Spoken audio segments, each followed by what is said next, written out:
Welcome back into the Sean podcast. I'm myself, the Big Ush, just chilling over here, feeling good. This man over here, well, actually, is he a man? Is he a myth? Is he a superhero? Oh, he's that Cat Daddy. I'm a legend. Cat Daddy. For sure. How you feeling, Cat Daddy? What's on your mind? It's always good recording when we come off a victory. My Packers won, your Cowboys won. I'm a little sad, though, that we didn't see any Minshew Mania yet this weekend. I'm kind of looking forward to the second week of that. You're not? You didn't like it? I can watch Boogie Nights.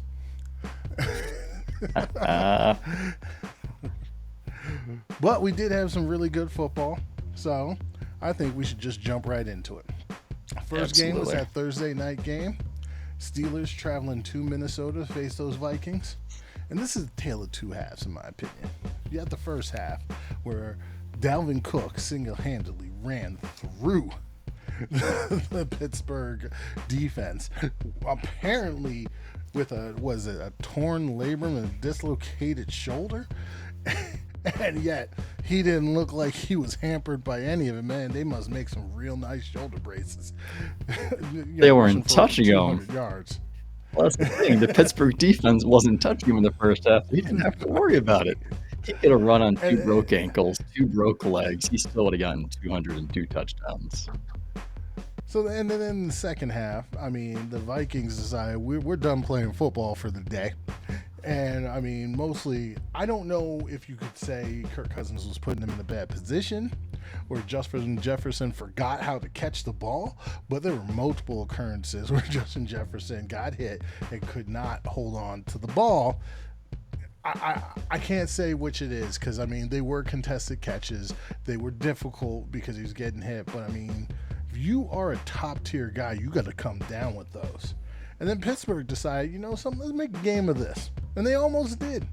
Came down to a last-second play where Pratt Freiermuth dropped the touchdown. I'm not putting too much on him. He's a rookie, even though the ball was right in his hands. Now, what I will say is Chase Claypool. Woo! Man, this is textbook just how to get in the doghouse. So, first, early on, he did what, I mean, from what I'm understanding, someone correct me if I'm wrong, but I think he tried to poke someone in the eye or something like that and got a personal foul. Then, all right, so I'm not going to give him too much crap for this one. He got a reception, tried to get the first down, and almost fumbled. But then the play right after that, he just whiffs on the block, just poor technique. I don't know where he was going. Let the defender run right past him and cause a fourth down. And then the worst one was later in the game. He gets the reception, first down. And I don't know if he forgot and thought he was still in college, but he celebrates the first down when he should have been giving the ball to the ref and keeping it going. The worst part of this is his response is in the press conference. He said that he got the first down, he was going to give the ball to the ref, and somebody knocked the ball out of his hands. Really? Really? I mean, if anybody believes that, I got some property in upstate Alaska to sell them, you know what I'm saying? Oh, man, you call this a tale of two halves? I call this a battle of two teams that couldn't beat the Detroit Lions. That's what this was.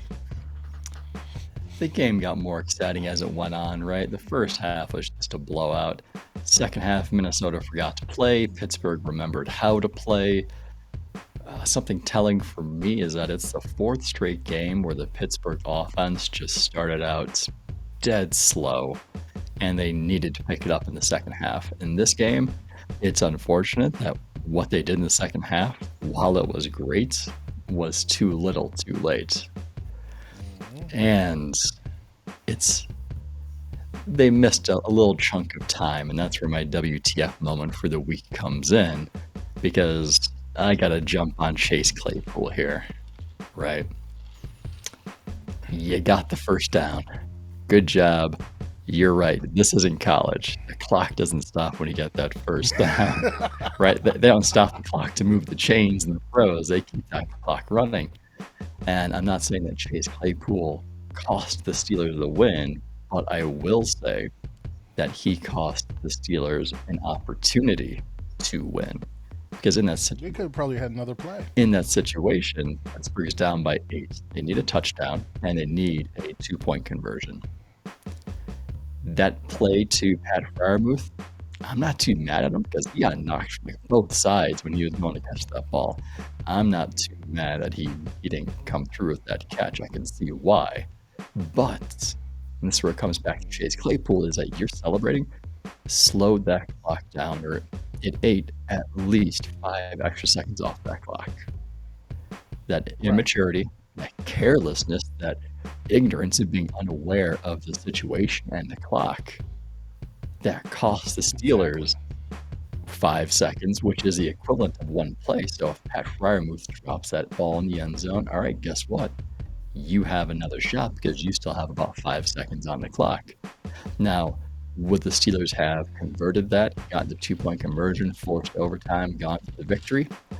I don't know if they would have, but all I know is they didn't have the opportunity to at least try one more time, and I'm sure they would have loved one more shot at that opportunity. All right, so next up, Sean, bear with me here because we're going to get right into it. All right. The Dallas Cowboys traveled to Maryland, face those Washington football team. Fresh off the media, going nuts over Mike McCarthy, guaranteeing a win. But this game, it was an interesting game. It was, I think, a tale of a coaching staff that needs to get out of its own heads. Because Dallas dominated the majority of this game. Washington did get a prayer touchdown. And then Dallas just let up off the gas offensively and defensively to let Washington get back in the game. Now, unfortunately for Washington, that Dallas defense, they're starting to look legit. Holy cow, did they just harass them all game long? Let it be Micah Parsons, Randy Gregory, DeMarcus Lawrence. Neville Gallimore probably made the play of the game for me. Unfortunately, 2 players got injured on that play, and I feel bad for them. But he pushed the center back into Tyler Heineke, and that's what injured the center, and that's what injured Tyler Heineke. Good Lord, this man's got strength. The thing that I do want to say here, because there's been a lot of narratives pushed out here, first and foremost, in the last 7 games, offensively, do you know what the most points put on the Washington football team defense is? Dallas put 20 points on them offensively, but do you know what the most points put on the Washington football team offensively is in the last 7 games? Now, off the top of my head, you should know, because it was 24 points put on them by the Green Bay Packers. Green Bay, this offensive juggernaut, only put 24 compared to Dallas's 20. Think about that. Tampa only put 19. So let's just chill out before we think the Dallas offense is broken and Dak is this and this is that. Now, I will say Dak had issues. The receivers had drops.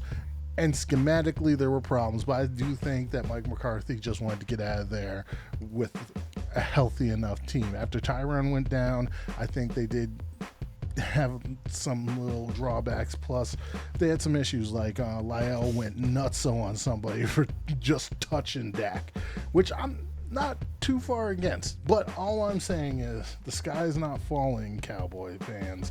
We just got 2 wins that were ugly and defensive. The offense is still going to be good when it matters. Chill out.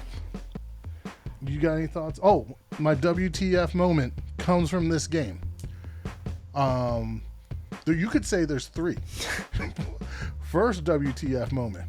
Did we just have a game that had good refs? What? I can't complain about the refs in this game. It's amazing. 2, There's the fact that the Cowboys, the Washington facilities are so bad that the Seattle Seahawk staff informed the Cowboys that the heated seats, heat benches in Washington were so bad that they kept shorting out that Dallas flew their own benches in from Cleveland. But those aren't it. My WTF moment of the week, when Tyler Heineke did get injured in that play that I was talking about. He's walking off the field and he just randomly grabs a pair of scissors that are just laying on the field. Why is there a pair of scissors on the field? And apparently this is not the first time that are just random pair of scissors were just left on the field. I get your medical staff has been in and out of this game because the Cowboys have been beating the hell out of y'all, but there's no excuse for this. What in the world, Sean? I don't know how a pair of scissors makes its way onto the field and doesn't come off. Because you're thinking somebody's got to go on the field thinking, I brought a pair of scissors with me. The quarterback found it. I got to take a pair of scissors with me.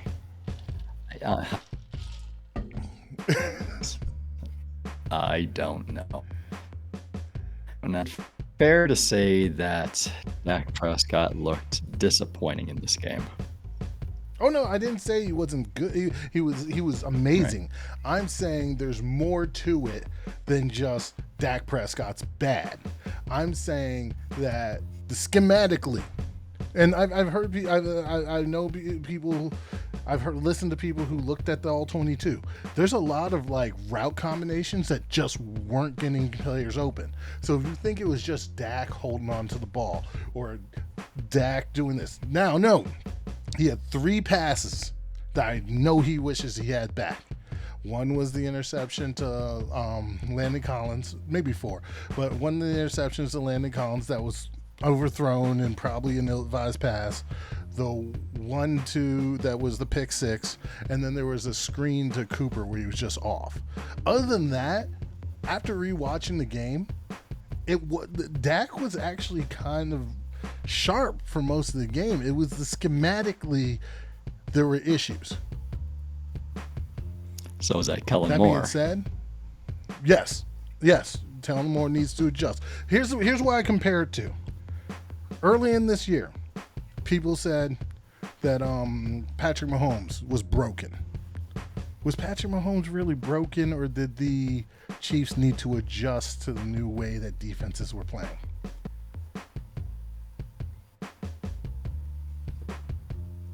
Oh, is that rhetorical? That's You're a asking question. me. Oh. That is the actual question. Well, yeah, he had to adjust. They were keeping safeties over the top, preventing the big play. He had to adjust. And this is the same thing actually happening in Dallas. They're dropping 8.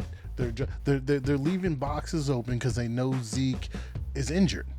They know that the running game isn't doing what it needs to be doing.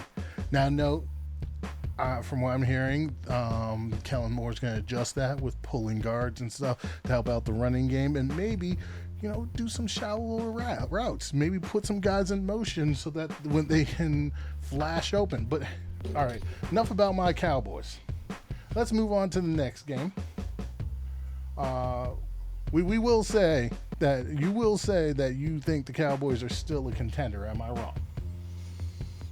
Yeah, they're still a contender. That defense is legit. They had 5 sacks, 3 forced fumbles, one of which was returned for a touchdown and interception. They defended another 8 passes, and they blocked an extra point.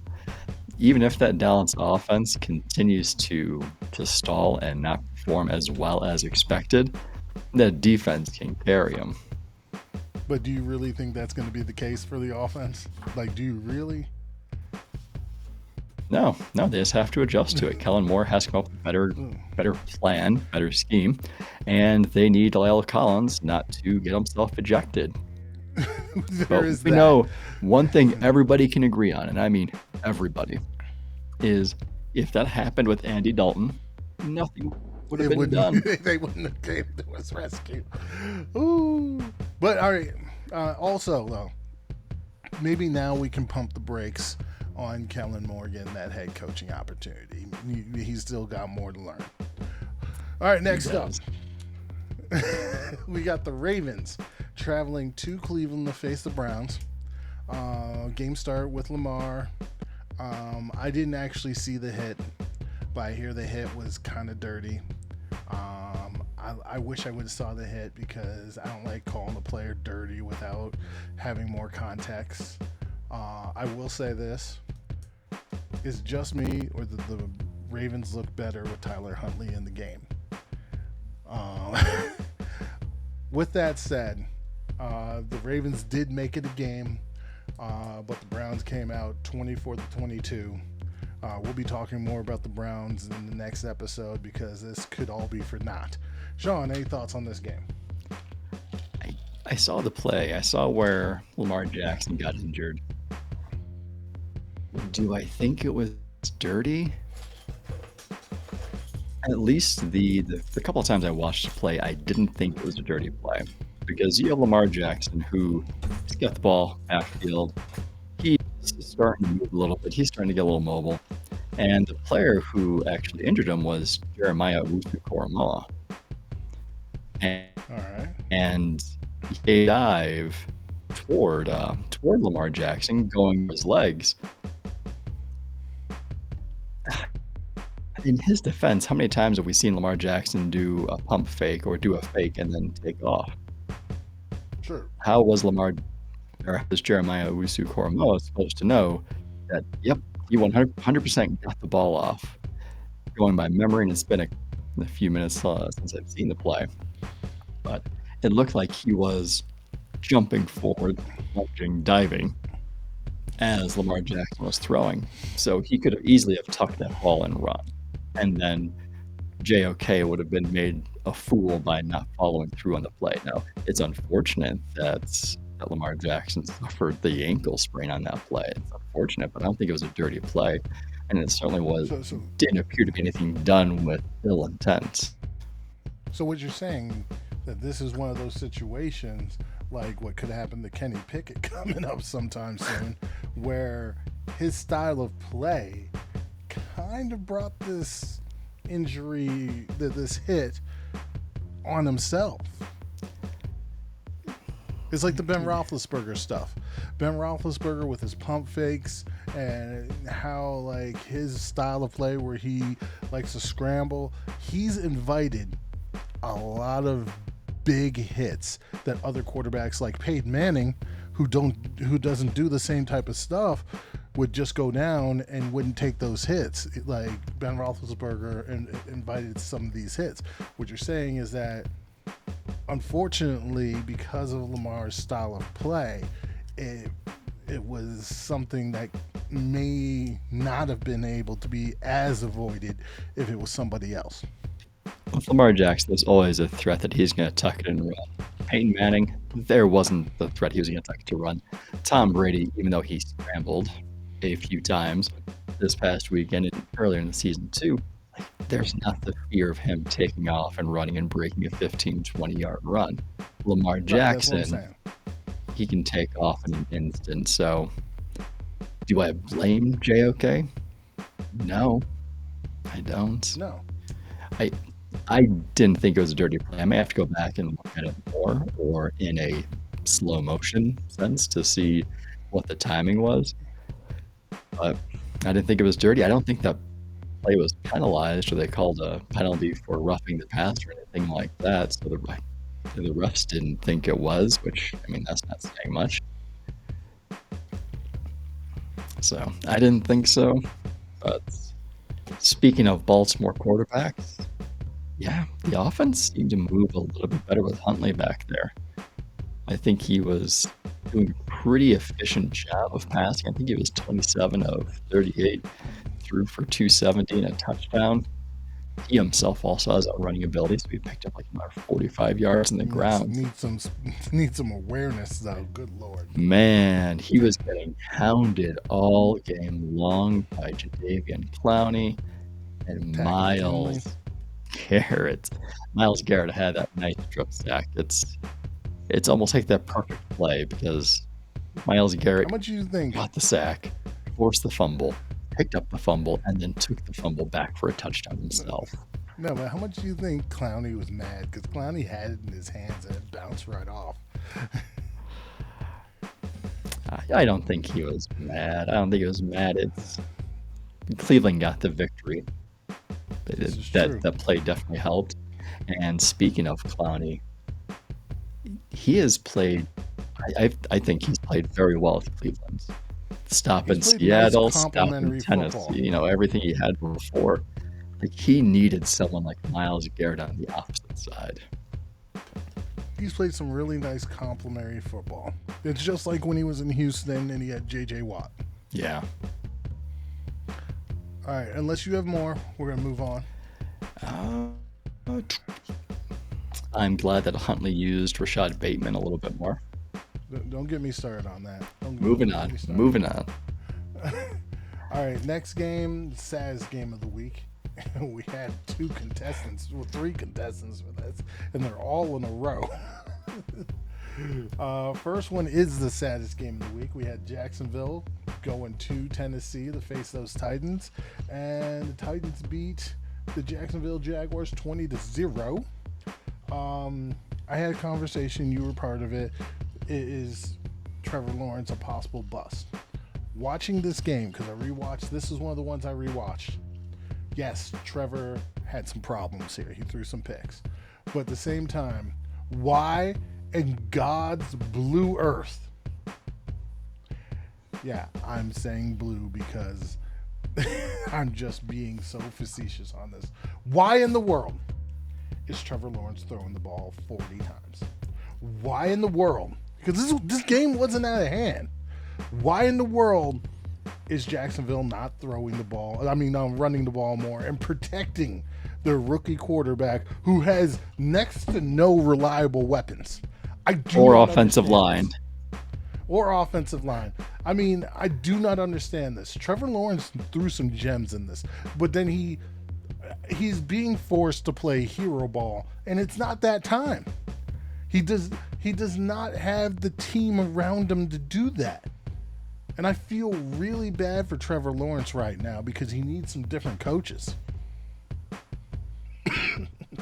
We'll get to the nitty-gritty of that in the next episode. But other than that, Sean, do not get on it yet. Okay. We're going to tease him on that one. Okay. But what are your thoughts on this one? The initial thought is Trevor Lawrence should not be throwing the ball more than 30 times per game. This Seriously. is a rough rookie No season. rookie should. That continues. Name one rookie that you think should be. None in this class. In what class? There's only one dude, and this is the thing, during that conversation, I said his name. There's only one dude that I have watched play that personally I've watched as a rookie play that I think should be throwing more than 30 to 35 passes in a game and leading his team that way. One dude I've seen play, and that's Andrew Luck. Even Matt Ryan, no, ride that running game. Joe Flacco, ride that running game. Joe Burrow, no. Justin Herbert, no. It's just another example of the coaching malpractice that's been done by Urban Meyer. Having Trevor Lawrence dialing up 40+ passing plays per game. James Robinson touched this ball 6 times for 4 total yards, all rushing yards the entire game. He didn't have any targets. How are you not getting the ball to your best skill player on offense? How are you not getting him double-digit touches and opportunities each week? The concept is unfathomable, but that's been the par for Urban Meyer this whole year, and we'll get to more of that in the next segment. But I do want to say, question about this game. Yeah. Oh, go ahead. I did enjoy the Urban Meyer, Mike Vrabel drive-by handshake at the end of the game. There was no talking. There was no eye contact. Handshake. I didn't moving mind on. that. Do you know what Urban Meyer looks like? Classless. Urban Meyer looks like a dead man walking. No, but everybody like someone posted and said classless. I actually didn't care about that. Yes, Urban Meyer is classless, but it's not because of that. We've seen Bill Belichick do nonsense like that. Stop it. Stop. And I know Bill Belichick. People will try to say he's earned it because he wins. I don't No, care. it's a matter of it comes down to respect because Mike Vrabel coached with Urban Meyer at Ohio State. They have a previous relationship, so there was no You would think. no courtesy, no Yeah, but Urban's words. an asshole. We know this. My question is more so this, and I do have a question that I want you to answer. Hmm. Tennessee beat them 20-0, right? Hmm. Something just watching the game, even it should have been worse. Like, I mean, is there problems with the Tennessee Titans right now? Yes, I think it's the absence of a solid running game that's really hurting them because when you have Derrick Henry there, now Yeah, you but they can had a open up couple play games. action. Now you can open up throws, and I think But it's they had a harder. couple games when Derrick Henry was out initially, Mhm. where like they were dominant. They beat the Rams without Derrick Henry. They look broken right now.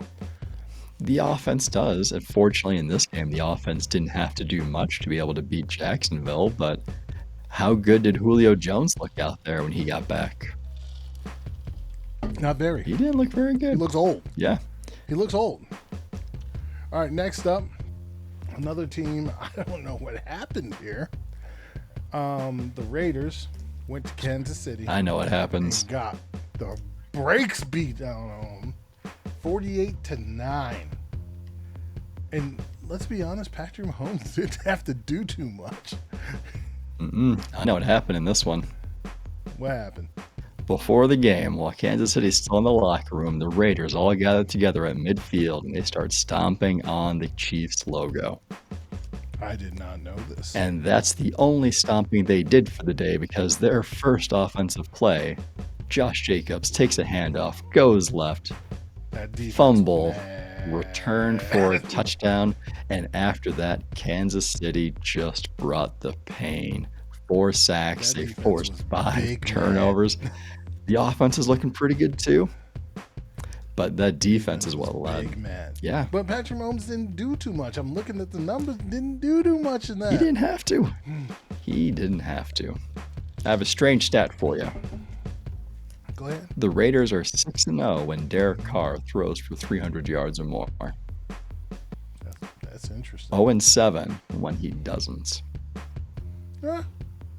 All right. Next up, we have the Saints traveling to New York to face those Jets. And, the Saints, with next to no passing game, decided we just gonna ride this rushing attack. And Alvin Kamara, for the life of him, looked the best I've seen him all season. The Jets got problems. On that note, I'll say this: Zach Wilson actually didn't look bad. Ty Johnson, good lord, bruh.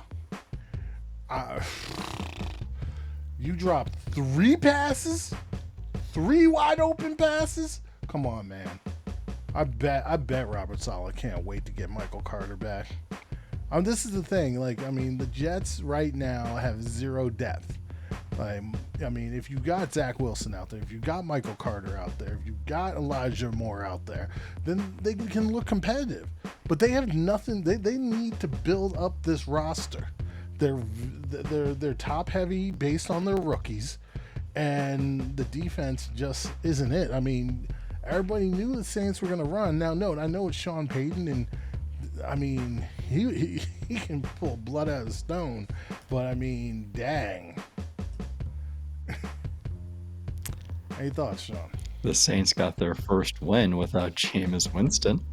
Congratulations. It only took how many weeks since Took the Jets. Halloween? It took the Jets. Took the Jets. Did you notice Taysom Hill's finger injury affect his play? Because he sure looked the same to me out there. Yeah, he did. I didn't notice a difference. He doesn't throw the ball very well to begin with. Alvin Kamara returns, posts his 5th 100-yard rushing game of his career. But it's odd that it's only had 5. I know. It's because he's been such a threat with both running and receiving. So he tops 100 yards total from scrimmage very frequently, just not all rushing. But I didn't think that Zach Wilson looked good. I watched. He didn't look that bad.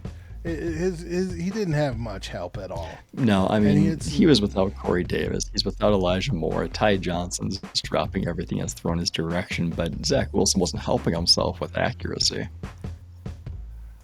No, well, his downfield accuracy wasn't. I mean, at the same time, it's the same concept. They're trying to do this hero ball type stuff. I mean, he threw the ball for 42 times.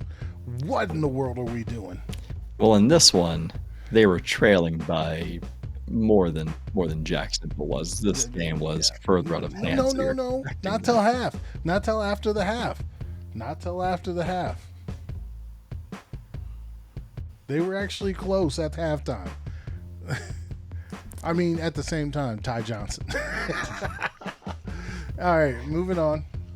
We have Atlanta going to Carolina, face those Panthers. The Falcons won. Matt Ryan only threw the ball 28 times. And he's a vet.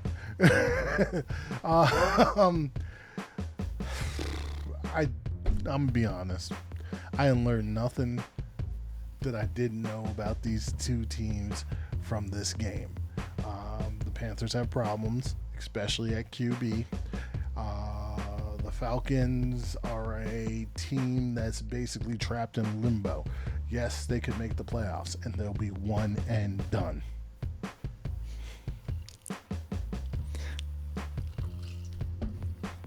Cam Newton is who I thought Cam Newton was. Cam Newton was replaced by P.J. Walker in the second quarter. Only for P.J. Walker to be replaced by Cam Newton in the third quarter. Only for Cam Newton to be replaced by P.J. Walker again in the fourth quarter. Cam's arm is either dead or it's asleep. But we're going to place all the blame on Joe Brady, right? Joe Brady's to blame for all of this. Sure. Let's fire him. That's going to fix everything. You still have a quarterback who can't do anything. True. Now, my question is this, though. Was Joe Brady... No, Joe Brady might have been right to get rid of Cam.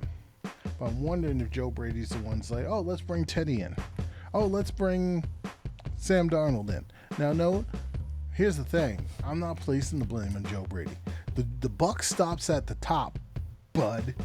So Matt Rule, even if it was Joe Brady who requested these players and said that you can make these players something, it is your fault for letting him do it. Nope, David Tepper. Let's go a little higher. No, who's the GM? It's not David. Dave Tepper's the owner, I think. Who's the GM who's setting off on all these moves?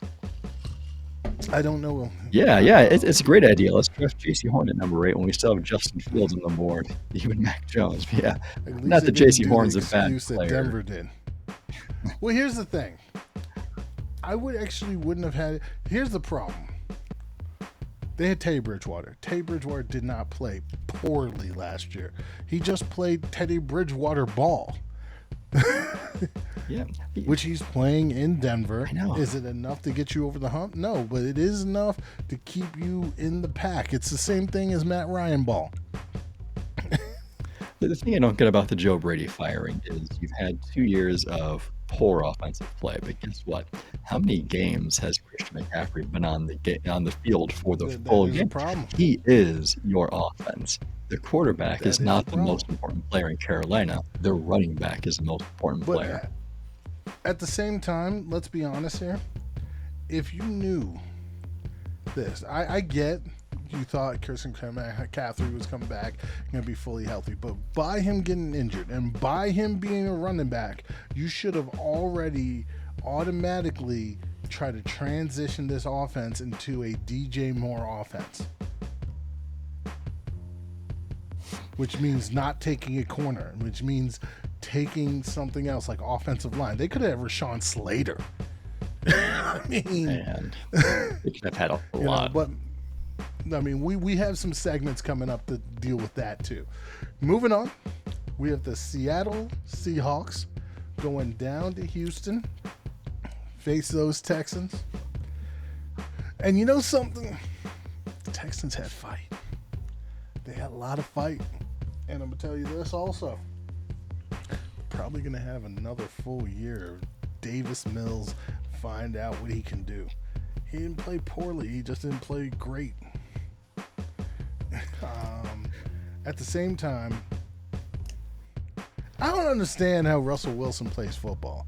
Can someone explain this to me? I mean, this nonsense of running around with your chicken, like a chicken with your head cut off and just throwing the ball up and having it be accurate is just weird to me. It's called no offensive line. That's what that one's. But he does it with accuracy. I know. Well, when you've played so long in that system, so long with an offensive line that you criticize and don't think is good, you kind of get used to it. It's kind of like repetition. It was nice. It was nice that Russell Wilson found a time machine this weekend. He got that deep connection with Tyler Lockett like they did in the past. Rashad Penny finally looked like a first-round running back. But it was against Houston, which isn't saying much. And speaking of Houston, they're looking into Davis Mills possibly for next year. Is really coach and organization speak for, we really don't like a quarterback in the top 3 this year. We're going to let Davis Mills play more so we can get an early pick the following year when we feel better about the quarterback talents. Bryce Young, baby. That's what that is. CJ Stroud. It's a Rattler. Who knows? Who knows? All right, moving on. Another pitiful team. So the Detroit Lions went to Denver, and Denver ran all over them. Melvin Gordon had 111 yards. Javonte Williams had 74 yards, and that's just on the ground. The running backs also got it in the air. I don't know how I feel about this Denver Broncos team. They're 7-6. They have ability to make the playoffs, but they're another one of those middling teams, in my opinion. What do you think, Sean? I first want to start by saying I think it is such a travesty that they have not handed over the keys to Javonte Williams yet, and they continue to give Melvin Gordon half, if not more, of the weekly touches and opportunities. Oh, he's going to get his next year. Absolutely. This Denver team, I could see them making the playoffs. I could also see them in the playoffs. I could flip a coin, and that's the opinion that you would get from me for the day or the week or whatever frequency we're looking at this. They are not quite as polarizing as the Cincinnati Bengals are, but there's just that consistency that I think is lacking. And it's hard to know, are we going to see the Denver team that showed up like they did when they played Dallas, or are we going to see the Denver team when they fall on their face? Now, which Denver team are we going to see this week? Who's going to show up? Well, speaking of Cincinnati, we had the 49ers traveling to Cincy, the face of Cincinnati Bengals. The Bengals are a very weird team. So this game went to overtime, which it shouldn't have. Cincinnati committed multiple turnovers to give the Niners short fields. Yet Cincinnati brought themselves back into this game. They also had an opportunity to end this game during regulation. But the DB, I forgot who it was, dropped an interception. I think it might have been Von Bell. And then in overtime, they get down there, they kick a field goal. And then for whatever reason, Cincinnati had no clue how to cover George Kittle. They had no clue how to stop this man. Well, they had no clue for most, if not all, of the game. He ended up with 13 catches for 151 yards. Clearly, they had no idea how to stop him. I mean, no. Anybody who watches pod or listens to the pod knows about my love affair with the football machine gun Kelly. But this is ridiculous. I mean, the last couple of weeks, George Kittle has been a monster. You know he's getting the ball. I mean, did the threat of Deebo Samuel really pose that much that you just forgot about George Kittle? No. I think Cincinnati has several linebackers out. We knew that they weren't going to be able to cover George Kittle. I mean, past 2 weeks, he has a combined 22 catches, 332 yards, and 3 touchdowns and 2 wide receivers can't even put up those numbers. And since he's been back, he's had one game where he did not score a touchdown. One since he came back from his injury. Now, this is going to make it really interesting because San Fran is a possible playoff team in the NFC, and the Bengals are still striving for a playoff spot in the AFC. It's going to get real fun at the end here. All right, next up, we got the Giants traveling to LA to face those Chargers. Giants are just completely outmatched. Justin Herbert throws for 3 touchdowns, and they take down those Giants. I ain't got much to say about this one. The Chargers are a better team. Giants put forth a great effort.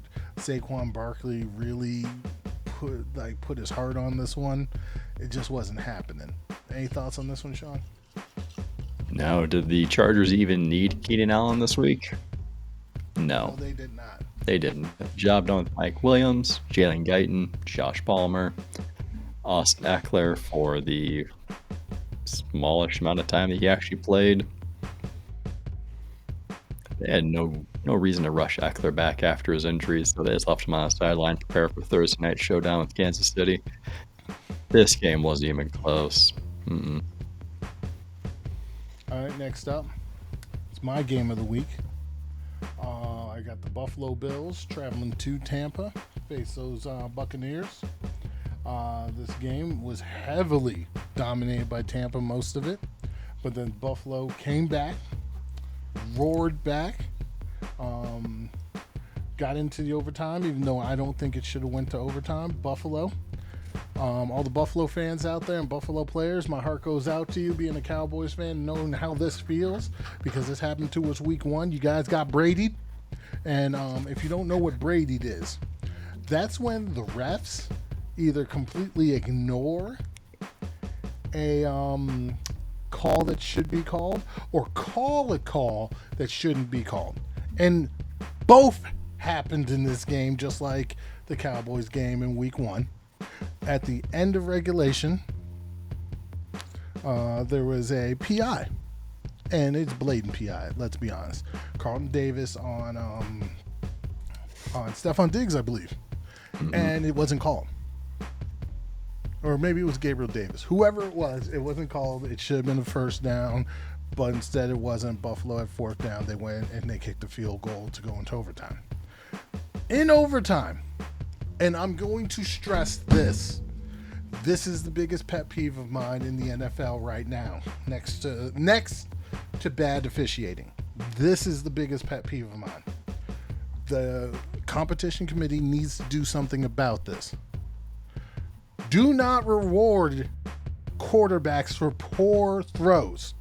Brady throws a throw in what looks to be the middle of the frickin' field while Mike Evans is on the left sideline. Mike Evans jumps through the defender to try to get more towards the middle of the field, and he gets the PI call. That shouldn't happen. It's a bad throw by Brady. You should not get a call there. Any thoughts, Sean? For this game or that play? Let's say both. Both. Nah, nothing for the play. Besides, they shouldn't be rewarded for it. Yeah. For the game. So you agree? You agree? Yeah. Those are nonsense plays to be awarded. You do not award bad throws with PI calls. No, you don't. As for the game, last week Josh Allen lost to Bill Belichick. This week, Josh Allen lost to Tom Brady, just like old times. But I do got to say, Josh Allen is a really fun player to watch. 4th player in NFL is. history to throw for 300, run for another 100, and Brady, touchdown 700. Man, 700. How about that? Yep. All There's a right, game-winning next up, touchdown pass, too. 2. Yep. Next up, Sean, I'm going to take a seat back. Go ahead. Do your thing. Sunday Night Football. Man, this is my game of the week. It's always my game of the week when these two teams play. Green Bay wasn't playing very well to start the game. Even when they were trailing, it didn't change their game plan. Mike LaFleur was like, let's commit to the run. Let's commit to the run. And I thought that was a great move. Not that the Bears are in high competition, but stick to the run. And it worked out. While I don't like seeing Aaron Rodgers get sacked, I do enjoy when the defenders try to do the mock celebration with the discount double check. Because all I think, Robert Quinn, Bilal Nichols, maybe both of them, at least one of them did the discount double check. Because the whole time I'm thinking, oh man, I know Robert Quinn did. Aaron Rodgers is going to make you pay. And he did. First half, special teams, defense weren't performing very well. Second half, they really stepped up. Special teams limited the return game. The defense held the Bears scoreless in the second half until there was less than 2 minutes remaining in the game. And I really enjoyed watching how the Packers were using Aaron Jones and A.J. Dillon interchangeably. And Dillon was just running over defenders in the second half. And it was cold that night. And you got this 6 foot, 247-pound man, bulldozer, running you over in that cold weather.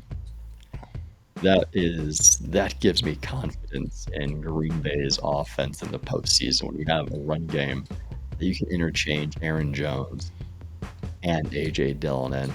And on top of that, you have Aaron Rodgers, who's capable of doing Aaron Rodgers things. The one thing that concerns me is the Packers' offensive line. Can anyone out there name one of the 5 starters for the Green Bay's offensive line? What?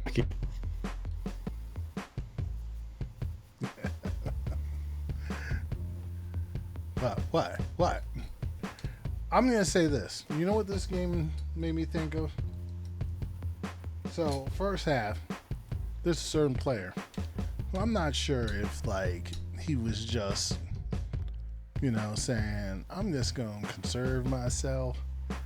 And then all of a sudden, in the second half, he blew up. And my opinion is this game changed when Davante Adams was like, let me stop messing around with these fools. Let me do what I do. Literally, it was just like early on, it's just like, oh, I'm not getting open. And all of a sudden, Davante Adams is like, forget this.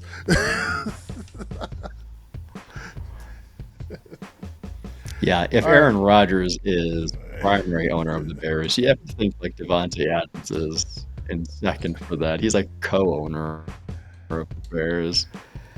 They had no answer for him. He had 10 catches, 121 yards, 2 touchdowns. Mm-hmm. Man, who was it that he got? Oh, it was a goal line touchdown Eddie pass. Jackson was one of them. They ran into each other. It was bad. It looked nasty. But touchdown pass the goal line, had the defender on skates. Nice. Moving on. We have the Rams traveling to Arizona. And this week, turnabout is flair play. The Arizona beat the Rams in their house.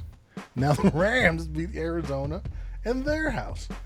With that said, I have a new player who is the most fun to watch in football. It was Lamar Jackson, but Lamar Jackson been tripping lately. Kyler Murray, even though I know he threw 2 interceptions, I don't care. I'm talking about who's fun to watch. Kyler Murray literally is like Russell Wilson times 10. It's like, I'm going to run around the circle. I'm gonna go forward. I'm gonna go over here. I'm gonna go over here, and then I'm just gonna scoot, scoot, scoot, scoot. Like some of what he does is just like, what just happened? This was an entertaining game. I think the Rams are getting a little too much credit. Personally, they did play a well-played game, but the Cardinals were in this game. I think the Rams were very prepared. And I think McVay needs to make some choices coming up because he's got Michelle, Henderson, and I hear Cam Akers could be back before the end of the season. I think Michelle's the most talented of all three, but I mean, you tell me, Sean. I know one thing for sure is that Henderson would be number 3. We can debate about Sonny Michel. We can debate about Cam Akers because Sonny Michel, I have a hard time trusting anybody who is traded by Bill Belichick. I don't. I have a hard time with it. I don't. And he's looked good this year. He himself comes with some injury history. Cam Akers coming off his Achilles. It's Henderson has injury history. I mean, he's the place already. We don't got to worry about him. He's not even part of this conversation. He's number 3. But it's between Akers and Michelle. Akers is coming back from the Achilles injury, and that's something that's a little hard for running backs to return from. So if it's this year, I'd be inclined to go with Akers. If it's next year, forward? This year it'd be Michelle. Next year going forward, I would lean toward Akers. Now, here's what I'm going to say to you. All right, pre-draft, out of all 3 of these guys, I'd have Michelle rated the highest. 2, now, I still think Michelle's the most talented. Now, you said you have a hard time with a guy that Bill Belichick would trade, but it makes sense for Bill Belichick to trade him.